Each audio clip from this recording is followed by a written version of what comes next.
जय हिंद दोस्तों। MoD ministry of defence का सटीक जवाब, और सटीक जवाब किसके लिए? जिनको चाहिए वन रैंक वन पेंशन, यानी जो युद्ध और जो संघर्ष कर रहे हैं लगातार वन रैंक वन पेंशन के लिए, अब सटीक जवाब मिला है।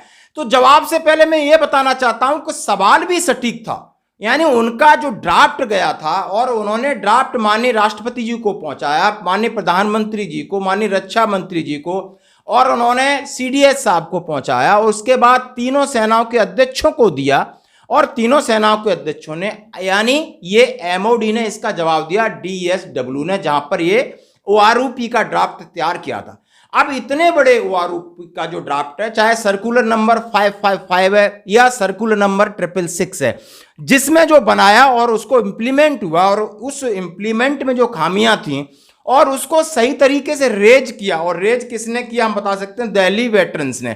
और जिसमें उन्होंने अपनी टीम का जिक्र किया, वो हमारे बड़े भाई दीवान सिंह साहब हैं। उनका मैं आपको वीडियो भी दिखाऊंगा।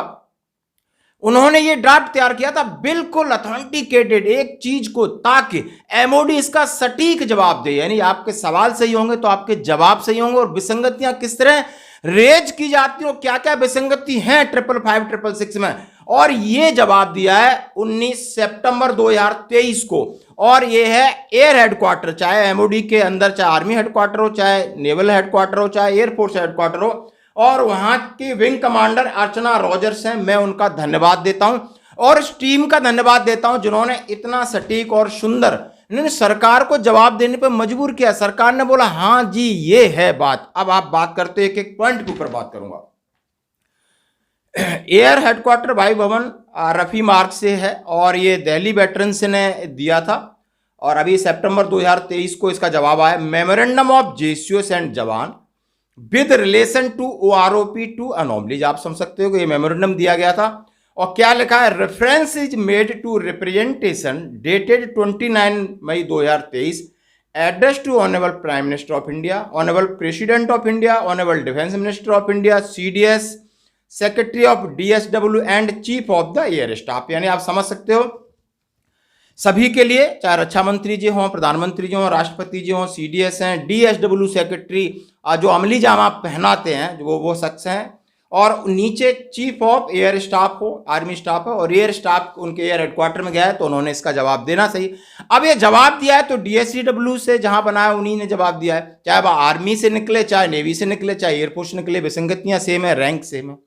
अब क्या जवाब का क्या आंसर दिया? Concern raise the avid letter by the pensioners are regarding OROP to implementation particular right methodology adopted the preparation of OROP tables, order issued by DSW, the case has been examined, point wise replies are as follows। यानी जो उन्होंने draft किया था DSW ने, और इसके लिए जो पॉइंट रेज किए गए उनके जवाब है। ओके दोस्तों, सबसे पहला वन आप ध्यान से सुनना। पहला है नंबर 1 एमएसीपी, यानी एमएसीपी भाई उन्होंने, जब हमने यहां ड्राफ्ट दिया था हमने बोला कि physical rank is equal to physical rank, physical rank is not equal to MACP rank. Understood? यदि आप फिजिकल नायक हैं, और आप फिजिकल नायक हैं तो फिजिकल एयरफोर्स का नायक है, चाहे उसको आप कॉर्पोरल बोलते हैं, चाहे आप नेवी का, वो बराबर होगा। ये नहीं हो सकता कि फौज का नायक है और उसने 22 साल सर्विस किया है, उसने भी, और इसने भी 22 साल सर्विस किया है, रिटायर्ड वो 2006 से पहले हुआ, एक 2006 के बाद हुआ है। अब 2006 से पहले तो वो तो नायक है, और इसको 2006 के बाद नायक इज इक्वल टू हवलदार कर दिया, बिकॉज उसको आपने एमएसीपी दे दी। समझ रहे हो? जब इसकी परिभाषा क्या है कि सबका, जो पुराने लोग हैं और नए लोगों का, same rank same length of service को सेम पेंशन होना चाहिए था। अब इन्होंने जब इतना बड़ा अच्छा सवाल किया, मैंने कहा, और जवाब क्या दिया कि same has been clarified at para 11C circular number 555 dated 4 February 2016। ये मैंने पढ़ा।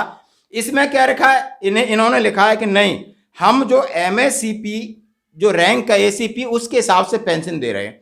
अच्छी बात है, दे रहे। अब जब आपने 2006 के बाद इनको दिया है तो 2006 से पहले वालों को भी दे दो। हम तो यही मांग कर रहे हैं, हम ये नहीं कह रहे, हम आपकी परिभाषा नहीं बदल रहे, बट परिभाषा में डिस्क्रिमिनेशन है, मैं इसके ऊपर सवाल कर रहा हूं। ये परिभाषा 2006 से लागू क्यों? ओआरओपी तो सबके लिए लागू है। जब ओआरओपी सबके लिए लागू है, जब लड्डू आपने सबको बांटने, तो फिर ये कैसे बोल सकते हैं 2006 वालों को 4 लड्डू, 2006 पिछले वालों को भाई 2 ही देंगे? जब आपने कहा है नहीं बंदा की रैंक सेम है, लेंथ ऑफ सर्विस है, पेंशन सेम है, तो फिर आप इससे जा रहे हैं। इसका जवाब, ये मामला कहां है, ये मामला आप जब कहां सॉर्ट आउट होगा, हम बता रहे हैं आपको। जब 3 जज बैठेंगे, रिटायर्ड जज, और उनके सामने डेफिनेशन जाएगी और जो मूल रूप है वो आरोपी का, इसका परिभाषा है, उसके अगेंस्ट जाएगी, तब वो कहेंगे हाँ यस। यानी उन्होंने क्या है, ये लोग इंप्लीमेंट करने वाले ब्यूरोक्रेट्स हैं, उन्होंने अपने हिसाब से बैलेंस किया अपने बजट को और इस तरह कर दिया। यानी एनोमली है, यानी विसंगति है, अनोमलीज है तो है, और इसको कहते हैं अनोमलीज को रेज करने का तरीका। अब आते हैं दूसरा पॉइंट। अब इसमें x group 6200 and table number 8। हाँ जी दोस्तों, सेम, मैं परिभाषा के ऊपर दोबारा नहीं जाऊंगा। आपने फिर क्या कहा, अब वो लड्डू वाला कहानी आ गया कि 2016 के बाद वालों को 6 लड्डू और 2016 से पिछले वालों को 4 लड्डू। भाई क्यों? एक बंदा सेम लेंथ है, सेम रैंक है, सेम एक्स ग्रुप है, और उसके अंदर जो एक्स ग्रुप के मापदंड हैं जो बदले गए हैं 2016 के बाद 7th पे सीपीसी में, उसके हिसाब से भी तो आप उसको फायदा क्यों नहीं दे रहे? अब ये मामला का जवाब इन्होंने क्या दिया, फिर सुनिए।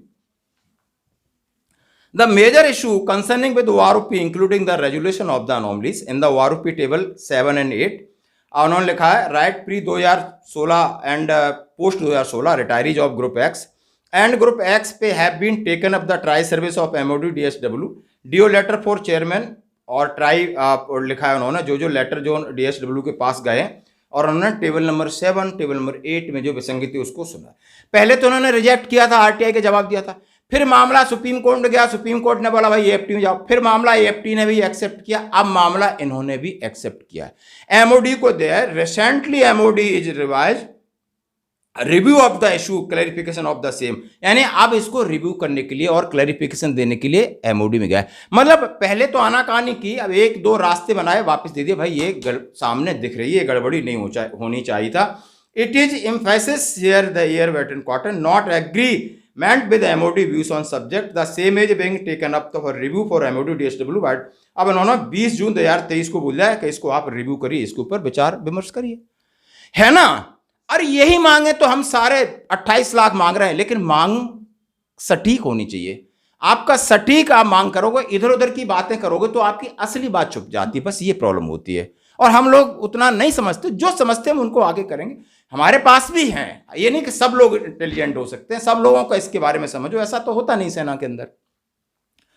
अब बात करते हैं ऑनरी नायब सूबादार एंड सर्कुलर नंबर 631। अब ऑनरी नायब सूबादार का केस ऑलरेडी पड़ा हुआ है, उसका वर्डिक्ट भी पेंडिंग पड़ा हुआ है। 631 जो सर्कुलर निकला था उसमें इन्होंने इस विसंगति को ओवरकम करने की कोशिश की थी। इन्होंने कहा है कि does not have any data regarding pension of retirees and year 2018। उन्होंने बोला हम 2018 के हिसाब से बनाइए, लेकिन 631 जो सर्कुलर उसका डाटा हमारे पास नहीं था। लेकिन मामला आप समझ सकते हो कि ये मामला कोर्ट में है और इसका डिसीजन मिल रहा है कि जो ऑनरी नायब सूबादार है उनको एक नायब सूबादार का दर्जा और उन्हें पेंशन दी जाए। ये मामला चल रहा है, ये एक्सेप्ट किया। Honorary lieutenant and honorary captain the matter has been referred for MOD to consideration. अब यानी क्या है मामला, मतलब इन्होंने दिया कि ऑनरी लेफ्टिनेंट और कैप्टन के लिए उन्होंने ये बोला कि पहले तो हम एक आपको हमारे समझने के लिए, जो लोग ऑनरी लेफ्टिनेंट कैप्टन है वो समझ रहे होंगे कि जो आज जो 2020 के बाद के जो आज आ रहे हैं, आज जो पेंशन आए हैं 21, 22, 23, 24, वो कितना लेफ्टिनेंट ले रहा है? 35,800 ले रहा है। अब उससे पहले वाला भी 35,800 ले रहा था, उसकी रिवाइज करके 42,000, 41,000 कर दी, कैप्टन की 43,000 कर दी। मतलब ये सरेआम और सामने गलती है, सरेआम गलती है, इसको कोई भी इसको डिनाई नहीं कर सकता। कोई भी ऐसा कोई आप ब्लैक एंड व्हाइट पर लॉजिक नहीं दे सकते कि नहीं ये ऐसे नहीं ऐसे। और उन्होंने इस हार को मान लिया था, सुधार भी लिया था, सुधार भी लिया। देखो इसको बिना बताए सुधार ऑनरी लेफ्टिनेंट का, और ये फिर सुधारेंगे। यानी इस चीज को उन्होंने कंसीडर किया है और एमओडी में भेज दिया है कि इसको सुधारने की कोशिश करिए। शॉर्ट फिक्सेशन ऑफ नायब सूबादार। हाँ जी दोस्तों, ये है एक कांटा, बोलता हूं मैं इसको कांटा। जो मैंने आज दीवान साहब का मैं वीडियो देख रहा था, मेरे परम मित्र हैं, मैं उन्होंने कहा कि उन्होंने बहुत स्टडी किया है, उसके ऊपर काम किया है, तो ऑफकोर्स उनके पास ज्यादा जानकारी, इसमें कोई निसंदेह नहीं है। उनके पास मैं चीख के कह रहा हूं बहुत जानकारी, बड़े तार्किक तरीके से रखते हैं अपनी बात को, और उन्होंने स्टडी किया है, मेहनत किया है इसके ऊपर, और उन्होंने कई चीजें इसमें। अब इन्होंने कहा है इसका जड़ है मूल रूप से 5th पे कमीशन, 6th पे कमीशन। जहां 6th पे कमीशन में मैं भी जेशुई था, तो वाई ग्रुप था 56,610 कुछ होता था उनका, और 57,700 740 या 770 हमारी एक्स ग्रुप की थी। अब वहां पर उन्होंने इसको 5000 पे ले जाके पीछे कर दिया और वहीं से बेड़ा गर्क हुआ नायब सूबेदार मेजर का। और वहीं जो स्टार्ट है, उन्होंने शॉर्ट फिक्सेशन ऑफ नायब सूबेदार 760 the pay and allowances structure is recommended by the specialist body of the central pay commission reviewed approve of implementation of government of India. उन्होंने कहा ये बहुत बड़ी कोई समझदार इंसान है, उन्होंने ऐसा किया, हम नहीं कह सकते, क्योंकि मामला अभी का नहीं, मामला बहुत पुराना है, इसलिए जड़ है तो इसको जड़ पे जाना पड़ेगा। और ये सारे मामले कहां जाएंगे पता है? 3 जज की कमेटी बैठेंगे तो पीछे रिवर्स कैलकुलेशन होगा, जड़ पे जाएंगे कि मूल रूप से इसका प्रॉब्लम्स कहां है दोस्तों। तो ये भी स्वीकार हुई और उन्होंने कहा है कि देखो, इसमें डिनाई नहीं किया, रिजेक्ट नहीं किया कि मामला ऐसा है।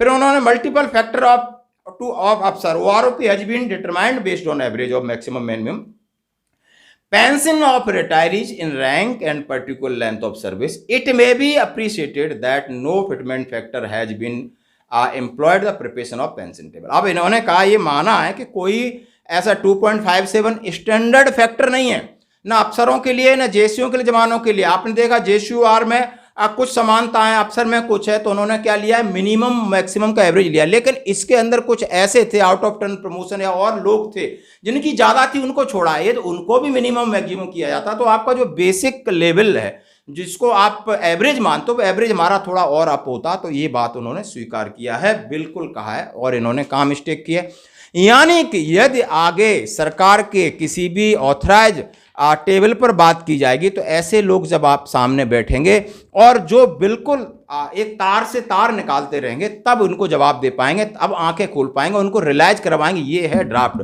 और ये है आपकी गलती और ये है आपकी जल्दबाजी और ये है आपकी अनदेखी। तब आपको इन सरकार पहले एक्सेप्ट तो करे, पहले हमने उसके स्वीकार कर एक्सेप्ट तो करे गलती हुई है, देन एवरेज रॉन्गली टेकन इन के ऊपर हम कोई जवाब नहीं दे सकते हैं, क्योंकि हमने तो जो मापदंड बनाए उसी के हिसाब से ROP टेबल बनाई और ये मापदंड में खरे नहीं उतर रहे हैं जेसीयू जवानों के आगे और इस वजह से ये प्रॉब्लम हो रही है। तो सबसे पहले मैं आर्मी चीफ ऑफ स्टाफ का हार्दिक धन्यवाद देता हूं कि उन्होंने इसको स्वीकार किया। MOD को धन्यवाद देता हूं कि अब स्वीकार किया, अब रास्ता खुल गया, यानी रास्ता खुल गया है बातचीत का और ड्राफ्ट भी आपको मिल गया है। हमारी आपसे ये रिक्वेस्ट है कि ये है ड्राफ्ट, सभी इस पर स्टडी करें, इसमें और कुछ जोड़ने की गुंजाइश है उसको जोड़ सकते हैं, लेकिन गैर जो चीज़ें तार्किक नहीं है, जो हम उस पटल पर नहीं रह सकते, जो समझते हैं ऐसी हम बात कहें जो सामने वाला रिफ्यूज रिजेक्ट कर दे, उस बात में कोई दम नहीं। तो हमें वही बातें उठानी चाहिए थी और उठानी है आगे कि जिनके लिए हम लगातार ये इसका जवाब आया है। और नीचे मैं सभी को धन्यवाद देता हूं, बनाने वालों को धन्यवाद देता हूं। और थोड़ा सा झलक देखिए आप दीवान साहब की वीडियो को, उन्होंने कल डाला था। धन्यवाद। और FBI दोनों मिलकर के काम किया, इसको बहुत अच्छे ढंग से बना करके भारत सरकार के पास भेजा और ये भेजा था हमने 29 मई 2023 को। हम बताते रहे लेकिन कुछ मजाक किया, हमारा मजाक उड़ाते रहे, लेकिन हम पीछे नहीं हटे और हम चलते रहे। और ये किस किस को गया? ये लेटर आया है कि गया था ऑनरेबल प्राइम मिनिस्टर साहब को, ऑनरेबल प्रेसिडेंट ऑफ इंडिया को, ऑनरेबल डिफेंस मिनिस्टर को, CDS साहब को गया था, सेक्रेटरी DSW को गया था और chief of the air staff को गया, आर्मी स्टाफ को भी गया था, नेवल स्टाफ को गया और व्यक्तिगत जाकर के बाई हैंड ही हमने दिए थे। और एक ज्ञापन है जो भारत सरकार ने एक ऑथेंटिक डॉक्यूमेंट माना है OROP के संबंध में।